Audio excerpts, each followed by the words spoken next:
उत्पत्ति वाली क्लास पर आधारित बुक में राष्ट्रीय और अंतर्राष्ट्रीय नीतियाँ में अब अगला पाठ पढ़ते हैं। मुख्य आर्थिक सलाहकार के बारे में जानकारी इकट्ठा शुरू करते हैं। 28 जनवरी 2022 को केंद्र सरकार ने डॉक्टर बी अनंत नागेश्वरन को मुख्य आर्थिक सलाहकार नियुक्त किया। दिसंबर 2021 में के.वी. सुब्रमण्यम का कार्यकाल बतौर मुख्य आर्थिक सलाहकार खत्म हो गया। तब से अब तक नए सीई की नियुक्ति नहीं हो पाई थी। इससे पहले डॉक्टर नागेश्वरन एक लेखक, शिक्षक और सलाहकार के रूप में काम कर चुके थे।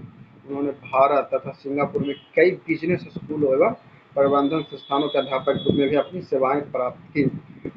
मुख्य आर्थिक सलाहकार कौन थे? डॉक्टर बी अनंत नागेश्वरन, जो सुब्रमण्यम के स्थान लिए।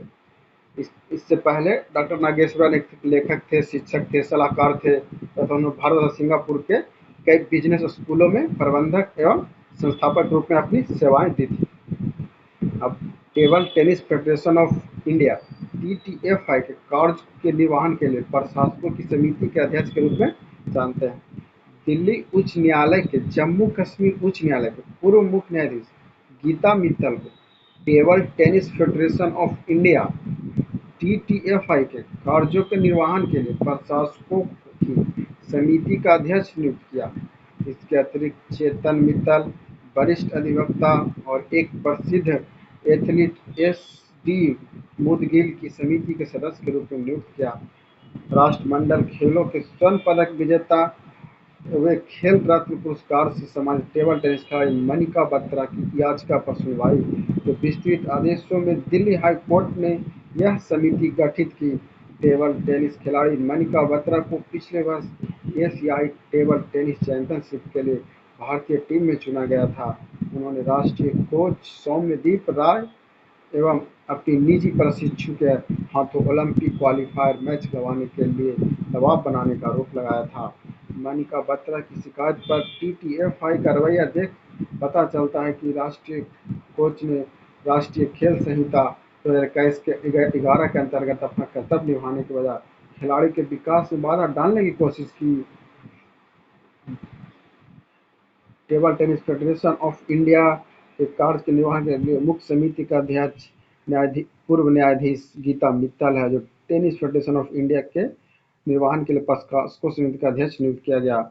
इसके अतिरिक्त चेतन मित्तल और वरिष्ठ अधिवक्ता प्रसिद्ध एथलीट श्री मुदगल की समिति का अध्यक्ष नियुक्त किया गया था।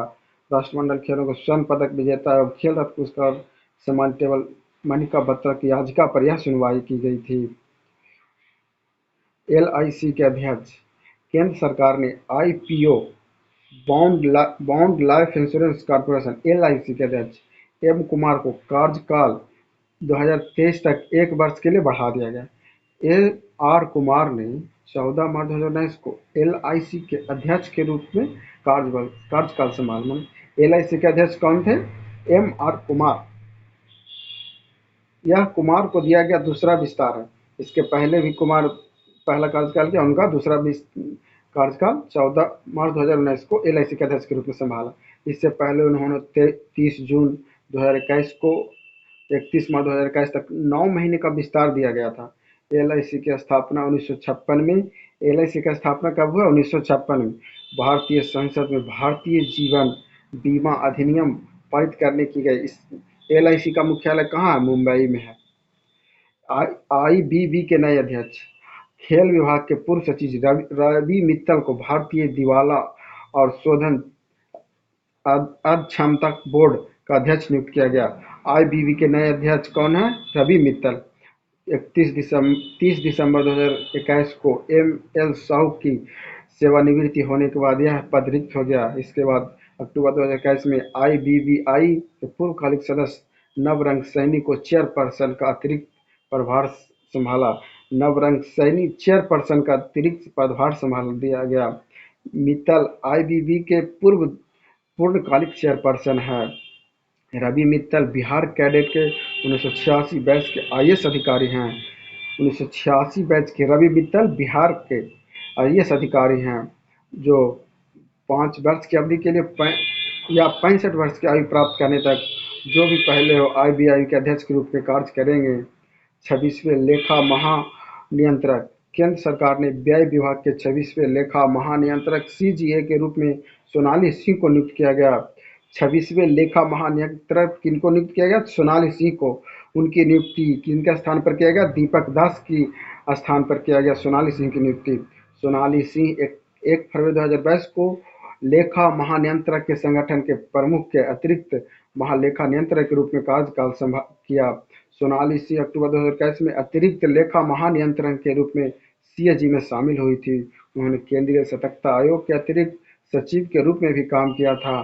केंद्रीय वित्त मंत्रालय के व्यय विभाग के तहत लेखा महानियंत्रक भारत सरकार का प्रधान लेखा सलाहकार होता है, जो कि मुख्य तौर पर तकनीकी रूप से सुदृढ़ प्रबंधक लेखा प्रणाली की स्थापना और रखरखाव हेतु उत्तरदायी है। यूजीसी के नए अध्यक्ष फरवरी 2022 में जवाहरलाल नेहरू विश्वविद्यालय के उप कुलपति एम जगदीश कुमार को विश्वविद्यालय अनुदान आयोग का अध्यक्ष नियुक्त किया गया। यूजीसी के नए अध्यक्ष एम जगदीश कुमार पदभार ग्रहण करने की तिथि 5 वर्ष या 65 वर्ष की आयु के लिए सौंपा गया। जवाहरलाल नेहरू विश्वविद्यालय के उप कुलपति के रूप में जगदीश कुमार का 5 वर्ष काल पिछले जनवरी 2000 में समाप्त हो गया था, लेकिन उत्तराधिकारी चुने जाने तक पद पर बने रहने के लिए कहा गया था। जगदीश कुमार की नियुक्ति ऐसे समय में हुई जब सरकार राष्ट्रीय शिक्षा नीति 2020 में परिकल्पित उच्च शिक्षा आयोग को लॉन्च करने हेतु संघर्ष कर रही थी। इस उच्च शिक्षा आयोग में विश्वविद्यालय अनुदान आयोग और अखिल भारतीय तकनीकी शिक्षा परिषद जैसे मौजूदा नियामकों को शामिल किया गया। विश्वविद्यालय अनुदान आयोग 28 दिसंबर 1953 को अस्तित्व में आया। विश्वविद्यालय अनुदान आयोग कब अस्तित्व में आया? 28 दिसंबर 1953 को, जिसके पश्चात शिक्षा मंत्रालय के तहत यूजीसी अधिनियम 1956 द्वारा भारत सरकार का एक वैधानिक संगठन बन गया। एनसीईआरटी के नया निदेशक उत्तराखंड के हेमवती नंदन बहुगुणा गढ़वाल विश्वविद्यालय के प्रोफेसर दिनेश प्रसाद सकलानी को राष्ट्रीय शैक्षणिक अनुसंधान और प्रशिक्षण परिषद का नया महानिदेशक नियुक्त किया गया। एनसीईआरटी के नए महानिदेशक प्रोफेसर दिनेश प्रसाद सकलानी हुए। उन्होंने 5 वर्ष की अवधि के लिए या 65 वर्ष की अवधि के लिए चुने गए एनसीईआरटी के निदेशक के रूप में चुने गए। प्रोफेसर दिनेश प्रसाद सकलानी एचएनबी गढ़वाल विश्वविद्यालय, उत्तराखंड के इतिहास, प्राचीन भारतीय इतिहास, संस्कृति और पुरातत्व विभाग के प्रोफेसर थे।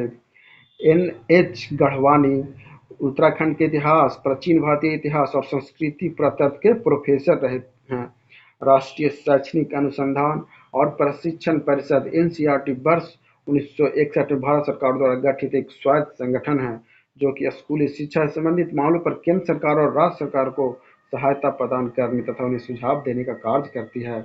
एनसीईआरटी का मुख्यालय दिल्ली में स्थित है। जेएनयू की पहली महिला कुलपति। शिक्षा मंत्रालय ने 4 जनवरी 2022 को दिल्ली के जवाहरलाल नेहरू विश्वविद्यालय में प्रोफेसर शांति श्री धूली पंडित को नया कुलपति नियुक्त किया गया। नेहरू विश्वविद्यालय जेएनयू की पहली महिला कुलपति कौन बनी? शांति श्री धूलपुरी पंडित।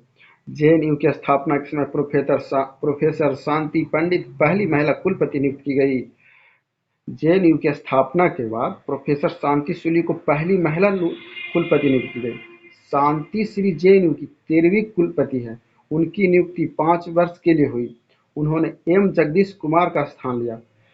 शांति श्री पंडित जो एम जगदीश कुमार के स्थान पर नियुक्त की गई, जिन्होंने हाल ही में उच्च शिक्षा नियामक विश्वविद्यालय के अनुदान आयोग के अध्यक्ष के रूप में नियुक्त किए गए। जगदीश कुमार को उच्च शिक्षा आयोग के अध्यक्ष के रूप में नियुक्त किया गया। शांति श्री पंडित वर्तमान में महाराष्ट्र में सावित्रीबाई फुले विश्वविद्यालय के कुलपति हैं। जेएनयू की पूर्व छात्रा के रूप में शांति श्री ने 59 यहाँ से एमफिल के साथ साथ अंतर्राष्ट्रीय संबंधों में पीएचडी की उपाधि हासिल की।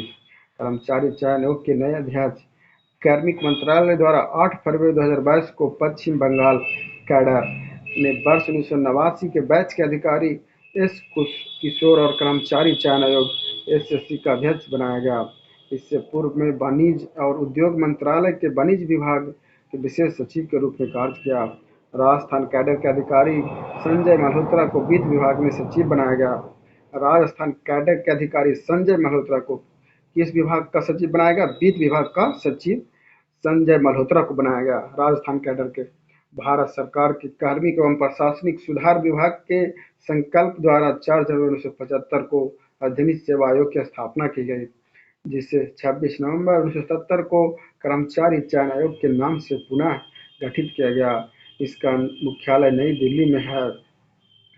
कर्मचारी चयन आयोग के अध्यक्ष एस किशोर को चयन किया गया और इसका मुख्यालय नई दिल्ली में है, जो 26 जनवरी 1977 को बनाया गया था।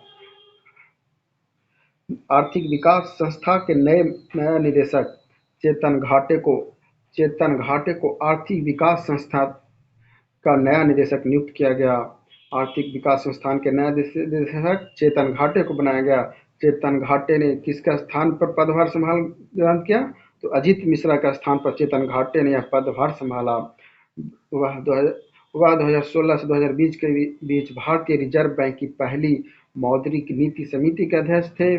वे देश में 45 वर्ष से कम उम्र के सर्वश्रेष्ठ शोध अर्थशास्त्री के लिए 2014 के महानलोबिस मेमोरियल स्वर्ण पदक विजेता बने। महानलोबिस मेमोरियल स्वर्ण पदक विजेता किनको मिला? चेतन घाटे को अजीत मिश्रा का घाटे ने 18 वर्ष से अधिक समय तक भारतीय सांख्यिकी संस्थान ISI दिल्ली में अर्थशास्त्री के प्रोफेसर रहे। वे सांख्यिकी और कार्यक्रम कार्यान्वयन मंत्रालय में राष्ट्रीय खेल प्रणाली की सलाहकार समिति के अध्यक्ष भी हैं। गुरुग्राम की पहली महिला पुलिस आयुक्त। हरियाणा कैडेट के IPS अधिकारी कला रामचंद्रन को 15 फरवरी 2022 को गुरुग्राम की पहली महिला पुलिस आयुक्त नियुक्त किया गया। पुलिस कमिश्नर नियुक्त किया गया।